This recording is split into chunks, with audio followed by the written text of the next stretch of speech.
ഞാൻ എൻ്റെ കയ്യിലുള്ള ഇൻഡോർ പ്ലാന്റ്സിനെ കാണിക്കാൻ പോവുകയാണ്.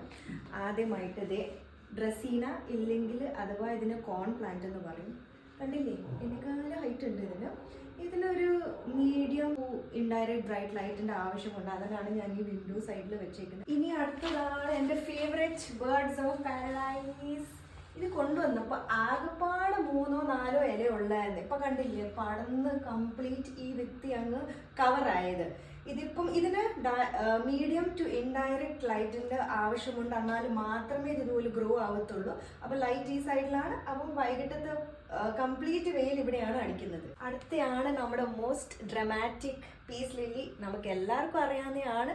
ഇതിന് വെള്ളം കൂടിയാലും കുറഞ്ഞാലും, വെയിൽ കൂടിയാലും കുറഞ്ഞാലും പുള്ളിക്കാരി അപ്പം തന്നെ സിംറ്റംസ് തന്നിരിക്കും. നമ്മുടെ കലോഞ്ചി ഇതൊരു ഫ്ലവറിങ് സക്യുലന്റ് ആണ്. ഇതിന് ബ്രൈറ്റ് ഇൻഡയറക്റ്റ് ലൈറ്റിന്റെ ആവശ്യമുണ്ട്. അതിനാണ് ഞാൻ ഈ വിൻഡോ സൈഡിൽ വെച്ചേക്കുന്നത്. ഈ ചെടി ഇന്നലെ കൊണ്ടുവന്നിട്ടേ ഉള്ളൂ. ഈ ചെടിയുടെ പേരാണ് സാനഡു.